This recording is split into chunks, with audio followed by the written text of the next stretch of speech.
हाँ जी। अब हम इस टॉपिक में क्या कर रहे हैं, ये टॉपिक हमारा वेटेड एवरेज प्रॉफिट मेथड है। Weighted average profit method important रहता है क्योंकि कई टीचर्स इस टॉपिक को इग्नोर कर देते हैं, लेकिन हमें इग्नोर नहीं करना। इसमें खासकर दो एडजस्टमेंट्स हैं जो बहुत ज़्यादा इंपॉर्टेंट हैं। अब यहाँ पर हम क्वेश्चन को स्टार्ट करते हैं। हमारे पास प्रॉफिट्स अवेलेबल हैं 2020, 21, 22 एंड 23। पहले साल का प्रॉफिट है 4,04,000। दूसरे साल का प्रॉफिट है 496। थर्ड ईयर है 4 लाख रुपए और थर्ड है लास्ट है आपका 6 लाख का प्रॉफिट्स। अब इनमें हम 2 पॉइंट्स एडजस्ट करने वाले हैं। 31 मार्च 2022 मतलब 2022 की बात चल रही है, ईयर एंड में हमने क्या करना है, एक मेजर प्लांट को रिपेयर कराया जिसे 120 में रिपेयर कराया है और नॉर्मल सी बात है उसे आपने एज अ एक्सपेंस माना होगा। अब वो क्वेश्चन कह रहा है कि आप उसे कैपिटलाइज करो। कैपिटलाइज का मतलब होता है उसे आप एक एसेट ट्रीट करो। अब मैं एसेट ट्रीट करूंगा तो नॉर्मल सी बात है मैंने इसे 2022 में ईयर एंड में उसे एक्सपेंस माना हुआ होगा, जबकि मेरा वो एक्सपेंस नहीं है, मेरा वो एसेट है। एसेट मानते ही उससे मुझे वापस अपना प्रॉफिट ऐड ऑन करना पड़ेगा। रीज़न बहुत क्लियर है, पहले उन्होंने उसे एक्सपेंस माना हुआ था जबकि वो मेरे बिजनेस का नॉर्मल एक एसेट है। तो एसेट बढ़ा दिया जिससे हमारा प्रॉफिट जो कम हो गया था मैंने उसे अगेन ऐड बैक कर लिया। दूसरा, अब जब मैंने उसे अब जाके एसेट मान लिया है तो नॉर्मल सी बात है पहले मैंने उसे डेप्रिशिएट नहीं किया होगा। अब वो कह रहा है कि हमें इस एसेट को डेप्रिशिएट भी करना है 10% और reducing balance method. Important point, हमने ये जो काम करवाया है वो 31 मार्च 2022 को करवाया है, तो 31 मार्च 2022 वाले ईयर में डेप्रिसिएशन आप नहीं लगाओगे, इसे 2023 वाले में लगाओगे, वो भी पूरे साल का। तो 120 का पूरे साल का डेप्रिसिएशन होता है 12,000 रुपये। डेप्रिसिएशन लगाने से आपका प्रॉफिट्स कम हो जाएगा। हमने उस 12,000 रुपये का डेप्रिसिएशन से प्रॉफिट्स कम कर दिया। 120 ऐड किया है एसेट मानने की वजह से और 12,000 रुपये एक्सपेंस मानने की वजह से हमने कम कर दिया। उसके बाद एक और इंटरेस्टिंग पॉइंट है closing stock at the time of goodwill. Important रहता है क्लोजिंग स्टॉक 31 मार्च 2022 को 2021 में आपने क्लोजिंग स्टॉक को ओवर वैल्यूड कर दिया। अगर आप क्लोजिंग स्टॉक को ओवर वैल्यूड कर देते हो, जिससे हमेशा याद रखना क्लोजिंग स्टॉक के बढ़ने से आपका प्रॉफिट भी बढ़ गया होगा। क्लोजिंग स्टॉक ट्रेडिंग अकाउंट में क्रेडिट साइड आता है और बहुत आसान है, रिवैल्यूएशन आप जानते हो। एक एसेट बढ़ता है तो आपने गलती से आपने प्रॉफिट भी ऐड ऑन कर दिया होगा, तो हम उस प्रॉफिट को वापस माइनस कर रहे हैं। गलती से 2021 वाले ईयर में क्लोजिंग स्टॉक को ओवर वैल्यूड कर रखा है जिसे मैं माइनस कर रहा हूँ। ओवर वैल्यूड को माइनस करें, प्रॉफिट बढ़ गया था, प्रॉफिट माइनस करें 2021 वाले प्रॉफिट्स में। अब मैंने इसको जैसे ही माइनस किया, अब इंटरेस्टिंग पॉइंट है कि जो क्लोजिंग स्टॉक इस साल आपका ओवर वैल्यूड हुआ है, यही क्लोजिंग स्टॉक नेक्स्ट ईयर आपका ओपनिंग स्टॉक बन गया होगा। कहने का मतलब ये अब नेक्स्ट ईयर मतलब 2022 वाले ईयर में आपने इसे ओपनिंग स्टॉक ट्रीट किया होगा, ओपनिंग स्टॉक मानकर गलती से ओवर वैल्यूड कर दिया होगा। ओपनिंग स्टॉक ओवर वैल्यूड होने से आपका प्रॉफिट ज़रूर कम हो गया होगा क्योंकि वो ट्रेडिंग में डेबिट साइड पर आता है। अगर डेबिट साइड बढ़ाओगे तो प्रॉफिट आपका कम हो गया होगा जो गलती से हुआ है। तो मैं इसे 2022 वाले ईयर में इस साइड क्लोजिंग स्टॉक माना है, अगले साल उसे ओपनिंग स्टॉक ट्रीट किया है, ऐड ऑन कर दिया। दो इफेक्ट आएंगे, तीसरा नहीं आएगा, कहीं आप तीसरा लेकर बैठ जाओ। दो इफेक्ट्स आएंगे, ये दोनों बहुत ज़्यादा इंपॉर्टेंट थे एडजस्टमेंट। ये फाइनल आ गया आपका प्रॉफिट, हमने कैलकुलेट कर लिया कितना कितना प्रॉफिट्स आएगा, निकालना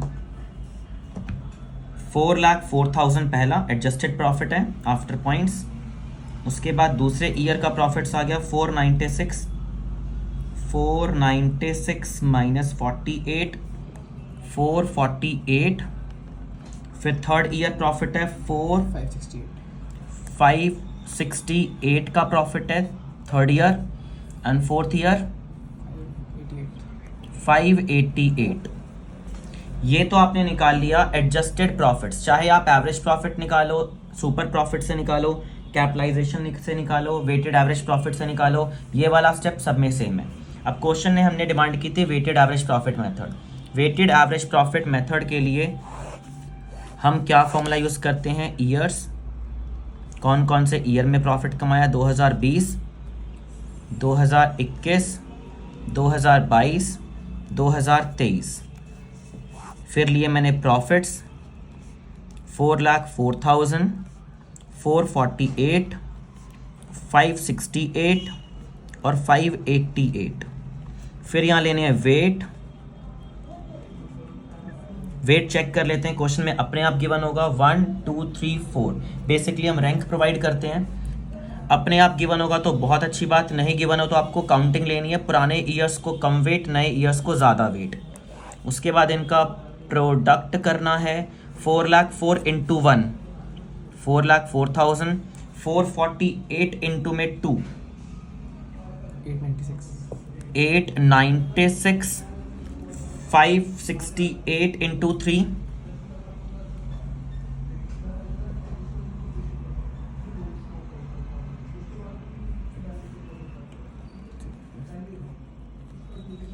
568 इंटू में 3, ये आ गया 17,04,000। यह आपका product of profits and weight आ गया। अब हम इन सबका सम कर लेंगे। 4,04,000, 896, 17,04,000, 23,52,000। यह आपका आ गया 53,56,000 आपका product of profits and weight. And हम लेते हैं सम ऑफ वेट 4 + 3 + 2 + 1, 10। फॉर्मूला क्या होता है इसका? वेटेड एवरेज प्रॉफिट मेथड जो हम निकालते हैं, वेटेड एवरेज प्रॉफिट जो निकलेगा आपका, वो निकलेगा sum of product upon sum of weight. Sum of product आ गया आपका 53,56,000 एंड सम ऑफ वेट है 10, 5,35,600 आपका आ गया फाइनली वेटेड एवरेज प्रॉफिट। और गुडविल का फॉर्मूला होता है वेटेड एवरेज प्रॉफिट इनटू में number of year purchase, 5,35,600 into में नंबर ऑफ ईयर परचेज। हमें जो गिवन है वो गिवन है 3 ईयर परचेज। 3 ईयर परचेज आपके पास आ गया एंड अमाउंट कितना आ जाएगा? 16,06,800। ये फाइनली आपका गुडविल का अमाउंट आ गया। ये था weighted average profit method. Important ये 2 पॉइंट्स हैं, ज़रूर करके जाना।